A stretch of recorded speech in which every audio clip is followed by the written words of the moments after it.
steps involved in designing steel concrete composite beams? Again, there are so many steps. I will give a high-level summary of what needs to be done. And I have a full tutorial on this topic on my YouTube, which is one of the famous ones as well. So design for steel concrete composite beam with profile sheeting. First, you have to select sheeting, or you have to design a composite slab. Depends on you, based on manufacturer's guidelines, or you can work out the manual calculations yourself as well. And then we have to determine loads. Then we have construction stage. Then we have composite stage. Now, what is the difference between construction and composite? The key difference is that at construction stage, we have to ensure that sheeting is sufficient to take loading from people, workmen, and wet concrete.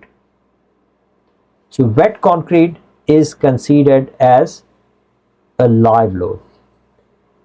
In composite stage, same concrete is considered as dead load. So this is the difference. This is construction stage, where you can see that the decking has to support load of these people, this machinery, and also concrete. And this is composite stage, when concrete has hardened. Permanent actions and variable actions. I'm sure these terms might be new to you, but this is another fancy way of Europeans to make things complicated, because we want to impress people. Permanent actions means dead loads. Variable actions means live loads. So I will call it, for the simplicity, dead and live, rather than permanent and variable. All right. So at construction stage, we have deck and mesh and steel beam. These are permanent loads. Variable load is wet concrete. It is live load. It is not considered dead, because we are pouring concrete, and construction loading of 0.75 kilonewton per meter square. So when you are checking sheeting, you have to work out loading based on this, and then you work out its moment, and then you compare that moment with the moment capacity, which I showed you earlier for multi-deck 146 millimeter decking, which was from manufacturer, or you work it out yourself using elastic and effective properties. In composite stage, you have deck and mesh, steel beam. Dry concrete now is dead load. Finishes, services, and ponding effect. Ponding is that if you have deflection of sheeting at wet stage, it will develop more height in the middle as compared to the ends. So we have to avoid that ponding. Imposed loads means occupancy loads and any movable partitions. These are live loads.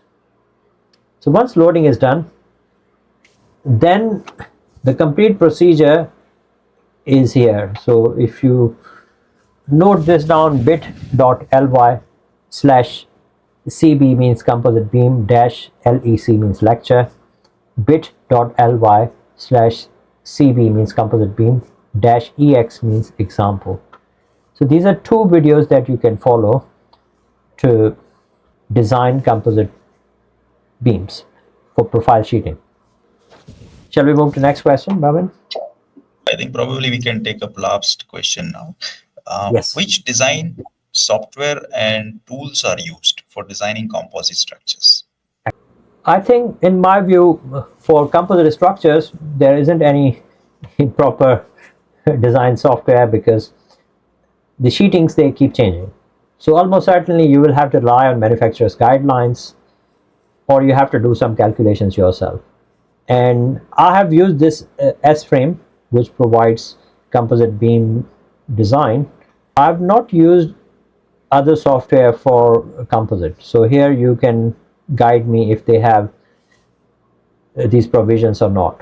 I've taken the information from their website, but I haven't specifically used them. So use this information with caveat, right? And design tools, I find these BCSA tools for composite beam checks very useful. And Steel Construction Institute guides, Excel-based sheets, so which can incorporate Indian codes. Tekla Designer, it has got something as well. And For S-frame, I found this video very useful. So I have this link. It is from Matthew Seaver, who is the technical director of S-frame. It's a Canadian company, and they have software. This guy, he met me in London as well 5 years ago. So you can click on this link and have a look at this YouTube tutorial. And also this tool is very useful. If you go to my YouTube, you will find this tool as well. BCSA tool for composite beam design. And their complete software and tools used in the UK. This is the link. You can scan this barcode or go to this link for designing them. And then I have used these resources. You can have a look at these resources. Steel Construction Institute guides, I've used these guides as well. And this is the book which I will recommend by R.P. Johnson. R.P. Johnson, he was my colleague at University of Warwick. I worked there briefly between 2010 and 2013, and he was involved in writing Eurocode 4 as well. So this book is really very useful. Use this as a reference. It's got generalized concepts as well. We have another book, and I saw some books about joints of composite structures. So you can use this book for composite structures. If you're looking for examples, then this book is useful as well. And you might like my steel design series to Eurocode. So this is a link to Eurocode series, or type in Dr. Jawed Qureshi steel design. And these days, this has become so popular that our dean, he typed in ChatGPT that who is the leading academic in steel design. So he got my videos there in ChatGPT. You can scan this barcode to go to my YouTube, or simply type in youtube.com/@Dr. J Qureshi. If you like this presentation, you can see me there. And on LinkedIn, where I found my friend Bhavin Shah, and this is how we got connected. This is a link to my LinkedIn, linkedin.com/Dr. Jawed Qureshi, or you can scan this barcode as well. Take your time, get connected with me, and we can share information. And I want to learn from you as well. And with this, I will end my presentation. Thanks a lot for bearing with me. It was a long session, and I will stop sharing my screen. This is University of East London, where my office is. This is London City Airport on the left side. You can see runway, and my office is around over here, where my arrow is.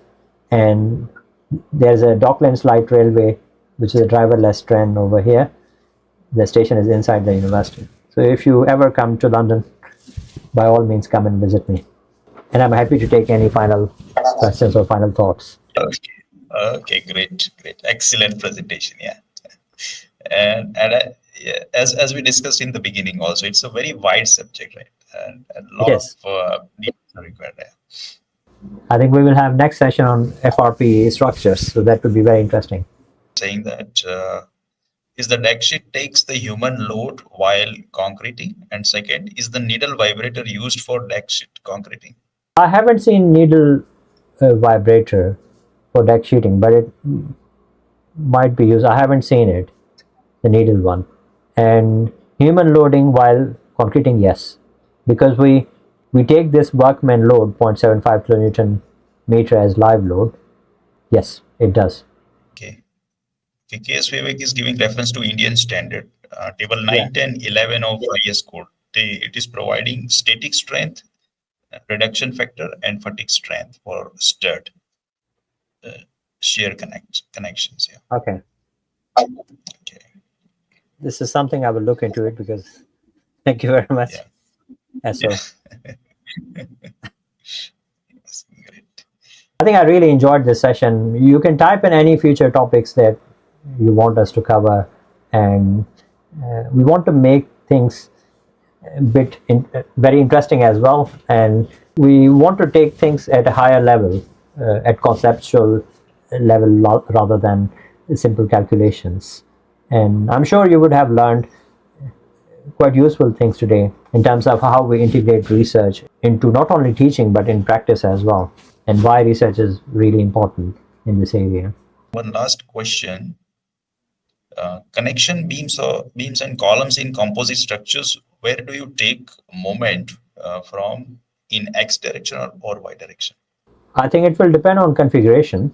And if you have a secondary beam, then certainly in the direction of longitudinal axis, you will take the moment. Yes, it will depend on configuration. Narayan sir saying, thank you for Thank the you. elaborate introduction, Professor. Thank you so much. I enjoy your newsletters, Dr. Subramaniam, and you are one of the academic which inspire every generation. Thanks for attending the session. He is really actively participating in numbers of sessions. And my knowledge is limited as compared to yours as well. That in areas like India, where propping and labor is cheap relatively, do you feel we have to compulsory go for propped composite structures?